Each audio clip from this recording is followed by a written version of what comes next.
जय हिंद दोस्तों, मैं विनय मौर्य आप लोगों का इस यूट्यूब चैनल में स्वागत करता हूं। तो आइए ज़्यादा न समय को विलंब करते हुए सीधे प्रश्न पे चलते हैं। तो ये रहा है आज का पहला सवाल, क्वेश्चन नंबर 1।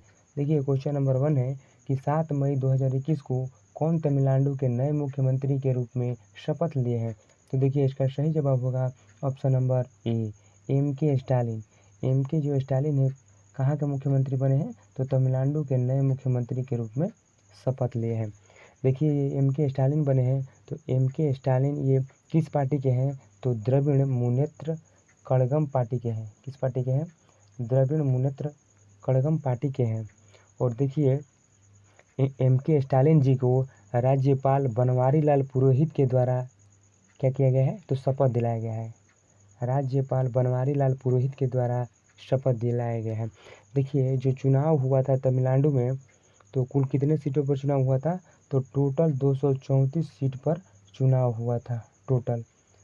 और इसमें से DMK पार्टी कितना लाया था, यानी द्रविड़ मुनेत्र कड़गम पार्टी कितना लाया था, तो 133 लाया था, 133 सीट लाया था। देखिए द्रविड़ मुनेत्र कड़गम पार्टी की स्थापना किसने की थी, तो करुणानिधि ने की थी। किसने की थी, तो करुणानिधि ने की थी। और इन्हीं के बेटे कौन है, तो M.K. स्टालिन है। देखिए अब तमिलनाडु आया है, तो तमिलनाडु के बारे में कुछ स्टैटिक पॉइंट जान लेते हैं। तमिलनाडु की राजधानी है चेन्नई, ठीक है। और मैं ऊपर बता ही चुका हूँ कि तमिलनाडु के नए मुख्यमंत्री के रूप में M.K. स्टालिन जी शपथ ले चुके हैं। और देखिए यहाँ के राज्यपाल कौन है, तो बनवारी लाल पुरोहित जी हैं। देखिए एक मंदिर पाया जाता है तमिलनाडु में, एक मंदिर है मीनाक्षी मंदिर। मीनाक्षी जो मंदिर है मदुरई शहर में स्थित है। और देखिए मदुरई जो शहर है वो वैगई नदी के किनारे स्थित है। मदुरई जो शहर है वैगई नदी के किनारे स्थित है। देखिए ये मीनाक्षी मंदिर, देखिए कौन सी माता के लिए समर्पित है, तो पार्वती मैया के लिए ये मीनाक्षी मंदिर समर्पित है। देखिए मीनाक्षी मंदिर द्रविड़ शैली में ये बना हुआ है। मीनाक्षी जो मंदिर है हमारे, तो ये द्रविड़ शैली में बना हुआ है, ठीक है। और देखिए तमिलनाडु में ही लौटती मानसून से क्या होता है, वर्षा होता है। तमिलनाडु में लौटती मानसून से वर्षा होता है। देखिए ऑप्शन नंबर बी में दिया है ममता बनर्जी। देखिए अभी ममता बनर्जी कुछ दिन पहले ही पश्चिम बंगाल के मुख्यमंत्री के रूप में शपथ लिए हैं, ठीक है। देखिए ये प्रमोद सावंत कौन है, तो ये प्रमोद सावंत गोवा के CM है। और ये देखिए ऑप्शन नंबर डी में दिया है उद्धव ठाकरे कौन है, तो ये महाराष्ट्र के हैं, CM महाराष्ट्र के। तो चलिए दोस्तों चलते हैं क्वेश्चन नंबर अगले पर। देखिए क्वेश्चन नंबर अगला है कि हाल ही में centre for monitoring Indian economy द्वारा जारी आंकड़ों के अनुसार देश में बेरोजगारी की दर सर्वाधिक किस राज्य में है। तो देखिए भाई साहब, देश में बेरोजगारी की दर सर्वाधिक सबसे ज़्यादा है इस आंकड़े के अनुसार अभी हाल ही में, तो देखिए हरियाणा में है।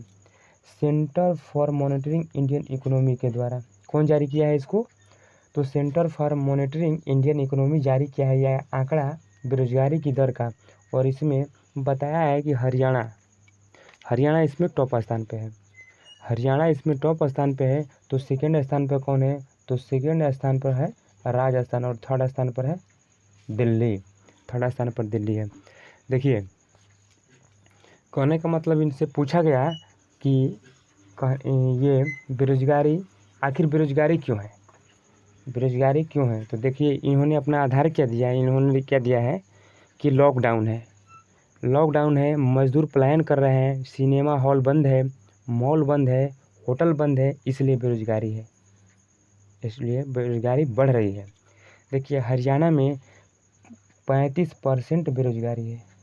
कितना है, हरियाणा में 35% बेरोजगारी है, ठीक है। और देखिए राजस्थान में कितना परसेंट है, तो 28% बेरोजगारी है। और देखिए दिल्ली में कितना है, तो दिल्ली में 27% लगभग बेरोजगारी है। देखिए हरियाणा है, तो हरियाणा के बारे में कुछ स्टैटिक जान लेते हैं। हरियाणा की राजधानी है चंडीगढ़। देखिए हरियाणा की राजधानी कहाँ है, तो चंडीगढ़ है। और देखिए हरियाणा में ही सुल्तानपुर कालेश्वर नेशनल पार्क स्थित है, कहाँ पे, तो हरियाणा में है। देखिए खेलो इंडिया गेम्स का चौथा संस्करण 2021 का संस्करण कहाँ पे होगा? तो पंचकुला हरियाणा में होगा। ये खेलो इंडिया का चौथा संस्करण कहाँ पे होगा? तो पंचकुला हरियाणा में होगा। और देखिए पहला खेलो इंडिया कहाँ हुआ था? तो ये दिल्ली में हुआ था। और दूसरा खेलो इंडिया गेम्स कहाँ हुआ था? तो पुणे में हुआ था। और तीसरा खेलो इंडिया गेम्स तो गुवाहाटी में हुआ था। और देखिए सबसे खास बात, महत्वपूर्ण बात है कि इंटरनेशनल सोलर अलायंस का मुख्यालय, अंतर्राष्ट्रीय सौर संगठन का मुख्यालय कहाँ है? तो गुरुग्राम हरियाणा में है। गुरुग्राम कहाँ पे है? तो हरियाणा में है इंटरनेशनल सोलर अलायंस की मुख्यालय। तो चलिए दोस्तों चलते हैं क्वेश्चन नंबर, देखिए अगले पर क्वेश्चन नंबर देखिए थर्ड है कि हाल ही में देश का पहला ड्राइवर इन वैक्सीनेशन सेंटर का उद्घाटन कहाँ किया गया है? तो देखिए ये किया गया है आपका मुंबई में। कहाँ पे किया गया है? मुंबई में किया गया है। Drive in vaccination centre Mumbai में किया गया है। देखिए इसका अर्थ है ड्राइव इन वैक्सीनेशन का अर्थ क्या है कि कार में आइए और वैक्सीन लगवाइए। इसका अर्थ है कि कार में आइए, देखिए नाम से ही पता चल जाता होगा कि कार में आइए और वैक्सीन लगवाइए। जिसके पास कार नहीं है उन्हें खुद शिवसेना, कौन? खुद शिवसेना कार उपलब्ध करवाएगी और उन्हें लेकर आएगी और वैक्सीन लगवाने के बाद उन्हें अपने घर पर छोड़ देगी। इस तरह का यह पहला प्रयास है जो मुंबई सरकार के द्वारा किया गया है। देखिए जो मुंबई आया तो मुंबई के बारे में कुछ हम लोग स्टैटिक जान लेते हैं। मुंबई जो शहर है वो सालसेट द्वीप पर स्थित है। और मुंबई को 7 टापुओं का नगर भी कहते हैं। किसको? मुंबई को। और देखिए मुंबई, सबसे बड़ी बात, मुंबई किस नदी पर स्थित है? मुंबई किस नदी पर स्थित है? तो देखिए आपका स्थित है उल्हास नदी। किस नदी पर स्थित है? यानी कुछ नदी के किनारे स्थित है मुंबई। तो मुंबई जो शहर है उल्हास नदी के किनारे स्थित है। देखिए थालघाट दर्रा मुंबई और नासिक के बीच स्थित है। कौन सा दर्रा है? तो मुंबई और नासिक के बीच थालघाट दर्रा स्थित है। देखिए एशिया का सबसे पुराना स्टॉक एक्सचेंज कौन है? तो ये है बॉम्बे स्टॉक एक्सचेंज। कौन सा है? तो बॉम्बे स्टॉक एक्सचेंज, जिसकी स्थापना हुई थी 1875 में, यानी 1875 ईस्वी में स्थापना हुई थी। और बॉम्बे स्टॉक एक्सचेंज का हेडक्वार्टर कहाँ है मेरे दोस्तों? तो दलाल स्ट्रीट है जो कि मुंबई में स्थित है। तो चलिए दोस्तों चलते हैं क्वेश्चन नंबर, देखिए अगले पर क्वेश्चन नंबर 4 है कि हाल ही में किस राज्य में जलकुंभी से biodegradable compostable Murhan yoga mat विकसित की गई है? ये देखिए ये की गई है असम के द्वारा ये किया गया है। कौन? तो जलकुंभी से biodegradable compost Murhan yoga mat बना दिया गया है। किससे बना दी है? तो ये जमकुंभी से, यानी जलकुंभी से ये बना दी है मुरहन योगा मैट। देखिए ये जलकुंभी जो है ना तेज़ी से पानी में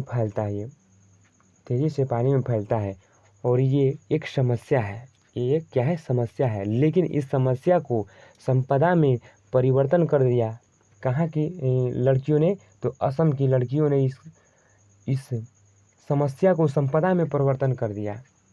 और देखिए असम में मछुआरा समुदाय की ये लड़कियां थी जिन्होंने जलकुंभी से चटाई बनाई है।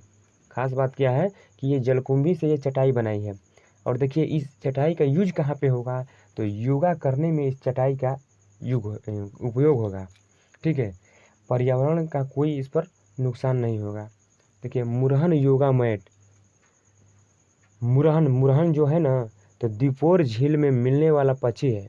कहाँ का है? तो असम का है मुरहन पक्षी। मुरहन जो पक्षी है दीपोर झील में मिलने वाला पक्षी है, असम का है मुरहन। देखिए जलकुंभी को बंगाल का आतंक कहते हैं। क्या कहते हैं? जलकुंभी को बंगाल का आतंक कहा जाता है। देखिए जलकुंभी में एक खास बात है ना कि ये पानी के सभी पोषक तत्वों को अकेले ये ग्रहण कर लेता है और किसी भी पौधों के लिए यह छोड़ता नहीं। इसमें यही खास बात है। और देखिए असम आया तो असम के बारे में हम लोग कुछ एस्थेटिक जान लेते हैं। असम की राजधानी है दिसपुर। देखिए असम की सीमा जो हमारी है ना तो बांग्लादेश से कितनी बार मिलती है? तो बांग्लादेश से हमारी सीमा 2 बार मिलती है। और असम में शास्त्रीय नृत्य क्लासिकल डांस है और बिहू डांस। भारत का पहला तेल का कुआं का कारखाना कौन है? तो वो भी डिगबोई असम में ही है। और एक सींग वाला गैंडा काजीरंगा नेशनल पार्क। एक सींग वाला गैंडा कहाँ पे है? तो असम में ही है। देखिए असम का पुराना नाम क्या था? तो असम का पुराना नाम कामरूप। क्या था? असम का पुराना नाम कामरूप था। तो चलिए दोस्तों चलते हैं क्वेश्चन नंबर अगले पर। क्वेश्चन नंबर देखिए 5 है कि हाल ही में मार्क शेल्बी चौथी बार विश्व चैंपियनशिप बने हैं, यह किस खेल के खिलाड़ी हैं? देखिए मार्क शेल्बी, तो ये किस खेल के क्या बोल रहा है? तो खिलाड़ी हैं, तो ये स्नूकर के हैं। मार्क शेल्बी कितनी बार? तो चौथी बार ये बने हैं विश्व चैंपियन। देखिए ये मार्क शेल्बी जो है ना, ये कहाँ के हैं? तो भाई साहब ये इंग्लैंड के हैं। ये अंग्रेज है मार्क शेल्बी। और देखिए इंग्लैंड है, इन्होंने 4 बार चैंपियनशिप बने हैं। और देखिए स्नूकर, ये जो है ना स्नूकर खेल को क्यू गेम्स भी कहते हैं। कौन सा गेम कहते हैं? क्यू गेम भी कहते हैं इसको। स्नूकर को क्यू गेम भी खेलते हैं। और ये जो गेम है ना, ये जो गेम है टेबल पर और मेज के ऊपर खेले जाते हैं, और इन्हें बिलियर्ड्स भी कहा जाता है। देखिए और देखिए बिलियर्ड्स जो है, पंकज अडवाणी का संबंध बिलियर्ड्स खेल से है। देखिए टेबल टेनिस, और टेबल टेनिस का संबंध टेबल टेनिस कहने का मतलब भारत की कौन खिलाड़ी है? तो मानिका बत्रा टीटी खेलती हैं, टेबल टेनिस की खिलाड़ी हैं, जिनको अभी हाल ही में 2020 का राजीव गांधी खेल रत्न पुरस्कार से इनको नवाजा गया है। किनको? तो मानिका बत्रा जी को 2020 का राजीव गांधी खेल रत्न पुरस्कार से इनको नवाजा गया है। देखिए शतरंज के खिलाड़ी कौन है? तो कोनेरू हम्पी, और कोनेरू हम्पी जी को BBC sports woman of the India चुना गया है। और भाला फेंक देवेंद्र झाझड़िया का संबंध किससे है? तो भाला फेंक से है। तो चलिए दोस्तों चलते हैं क्वेश्चन नंबर अगले पर। देखिए क्वेश्चन नंबर 6 है कि हाल ही में भारत ने किस देश के साथ रोड मैप 2030 समझौते पर हस्ताक्षर किया है? तो देखिए ये किया है भारत ब्रिटेन के साथ किया है समझौता, रोड मैप 2030 समझौते पर हस्ताक्षर किया है। देखिए ये मैप 2030 क्या है? तो इंडिया और ब्रिटेन के बीच ये जो समिट रही वर्चुअली आयोजित रही। ये जो समिट हुई है ना, तो ये वर्चुअली रही है। इंडिया की तरफ से प्रधानमंत्री नरेंद्र मोदी और ब्रिटेन की तरफ से वहाँ के प्रधानमंत्री बोरिस जॉनसन जी के बीच वार्ता हुई है। देखिए लगातार ऐसी 2 बार हुआ है जो बोरिस जॉनसन ने अपनी भारत यात्रा क्या कर दिया? रद्द कर दिया। किसके कारण? तो कोविड-19 के कारण। देखिए इस द्विपक्षीय शिखर सम्मेलन के दौरान दोनों नेताओं के एक महत्वपूर्ण रोड मैप 2030 को अपनाया है। देखिए इसका मुख्य उद्देश्य क्या है कि ताकि दोनों देशों के बीच द्विपक्षीय संबंध और अधिक मजबूत हो सके। भारत और ब्रिटेन स्वास्थ्य साझेदारी का विस्तार करेगा इसके तहत, और इसके तहत टीके आपूर्ति और श्रृंखला अन्य चिकित्सा उत्पाद को शामिल होंगे। अब देखिए ब्रिटेन है, तो ब्रिटेन के बारे में कुछ जान लेते हैं। ब्रिटेन की राजधानी है लंदन, और लंदन जो शहर है मेरे दोस्तों, वो टेम्स नदी के किनारे स्थित है। और यहाँ की करेंसी क्या है? तो पाउंड स्टर्लिंग यहाँ की करेंसी है। और ऊपर बता ही चुका हूँ कि ब्रिटेन के प्रधानमंत्री कौन है? तो बोरिस जॉनसन जी ब्रिटेन के प्रधानमंत्री हैं। तो चलिए दोस्तों चलते हैं क्वेश्चन नंबर अगले पर। क्वेश्चन नंबर 7 है कि हाल ही में वैज्ञानिकों ने यूरेनियम का सबसे हल्का रूप कौन सा बनाया है? तो देखिए यूरेनियम का सबसे हल्का रूप बनाया है यूरेनियम 214 बनाया है। देखिए यूरेनियम का संकेत क्या होता है? तो यूरेनियम का संकेत होता है U, ठीक है, बड़ा U होता है। और देखिए इनका परमाणु संख्या कितना होता है? तो 92 होता है। और देखिए इसका परमाणु भार कितना होता है? तो 238 होता है परमाणु भार। देखिए यूरेनियम का उपयोग कहाँ पे किया जाता है? तो यूरेनियम का उपयोग नाभिकीय विखंडन प्रक्रिया और एटम बम बनाने में इसका उपयोग किया जाता है। ध्यान से सुनिएगा, यूरेनियम का उपयोग नाभिकीय विखंडन प्रक्रिया और एटम बम में किया जाता है। देखिए यूरेनियम 235 का सबसे अधिक इस्तेमाल होने वाला ये आइसोटोप है। जो देखिए दोस्तों ये यूरेनियम 235 है ना, इसका सबसे अधिक इस्तेमाल होने वाला क्या है? ये तो आइसोटोप है। तो चलिए दोस्तों चलते हैं क्वेश्चन नंबर देखिए अगले पर। क्वेश्चन नंबर 8 है कि हाल ही में कौन सी महारत्न कंपनी सबसे मूल्यवान भारतीय फर्मों की सूची में शामिल हो गई है? तो देखिए इसका सही जवाब होगा ऑप्शन नंबर ए। कौन शामिल हुई है? तो सेल शामिल हुई है। SAIL steel authority of India limited. Steel authority of India limited क्या हुई है कि महारत्न कंपनियों की सबसे मूल्यवान फर्मों में ये शामिल हो गई है। देखिए आपको पता होगा कि महारत्न कंपनी कुल कितने हैं भारत में? तो टोटल है 10 महारत्न कंपनी है। कितनी है? महारत्न कंपनियों की संख्या कितनी है? तो 10 हैं और इन्हीं में से सेल एक है। ठीक है, सबसे ज़्यादा पैसा कमाने वाली कंपनियों की लिस्ट में ये शामिल हो गई है। कौन? तो सेल शामिल हो गई है। तो देखिए सेल और SAIL steel authority of India limited, इसकी स्थापना हुई थी 1974 ईस्वी में। और देखिए सेल की पहली महिला अध्यक्ष कौन बनी है? तो सोमा मंडल बनी है। कौन बनी है? सोमा मंडल। सोमा मंडल सेल की पहली महिला अध्यक्ष कौन बनी है? तो सोमा मंडल। यदि देखा जाए तो सेल की शेयरों में पिछले हफ्तों 85% की वृद्धि हुई है और इसी के कारण ये 100 मूल्यवान कंपनियों में ये शामिल हो गया है। देखिए ठीक है, तो चलिए दोस्तों चलते हैं क्वेश्चन नंबर अगले पर। क्वेश्चन नंबर देखिए 9th है कि हाल ही में चीन ने किस देश के साथ अपने आर्थिक समझौतों को निलंबित कर दिया है? तो देखिए ये चीन ने किसके साथ निलंबित कर दिया था? ऑस्ट्रेलिया के साथ अपने सभी आर्थिक समझौतों को क्या किया है? ये निलंबित कर दिया है। देखिए किसने किया है? ये तो चीन ने किया है। जो देखिए चीन जो था ना, ऑस्ट्रेलिया का सबसे बड़ा व्यापारिक भागीदार देश है। चीन ऑस्ट्रेलिया का सबसे बड़ा व्यापारिक भागीदार देश है चीन। लेकिन अब चीन ने क्या किया है? तो ऑस्ट्रेलिया के साथ अपने आर्थिक समझौते को निलंबित कर दिया है। तो देखिए बात तो हुई ऑस्ट्रेलिया की, तो ऑस्ट्रेलिया के बारे में जान लेते हैं। ऑस्ट्रेलिया की राजधानी है कैनबरा। ऑस्ट्रेलिया की क्या राजधानी है दोस्तों? तो कैनबरा राजधानी है। और इसका करेंसी क्या है? तो डॉलर है इसकी करेंसी। और देखिए प्रधानमंत्री कौन है? तो स्कॉट मॉरिसन जी यहाँ के प्रधानमंत्री हैं, स्कॉट मॉरिसन जी। तो चलिए दोस्तों चलते हैं क्वेश्चन नंबर अगले पर। क्वेश्चन नंबर 10th है कि हाल ही में नासा के अंतरिक्ष यान फोरकट सोलर प्रोब ने किस ग्रह से एक रेडियो सिग्नल की खोज की है? तो देखिए ये किया है खोज आपका शुक्र ग्रह से। कहाँ से? शुक्र ग्रह से फोरकट सोलर प्रोब एक सिग्नल मिला है शुक्र ग्रह से। देखिए किसने खोज किया है? तो नासा ने किया है। NASA national aeronautics space administration. National aeronautics space administration. देखिए इसकी स्थापना हुई थी, कब हुई थी? तो 1958 में इसकी स्थापना हुई थी। और हेडक्वार्टर कहाँ है? तो वाशिंगटन। तो वाशिंगटन शहर है पोटोमेक नदी के किनारे स्थित है। पोटोमेक नदी के किनारे स्थित है।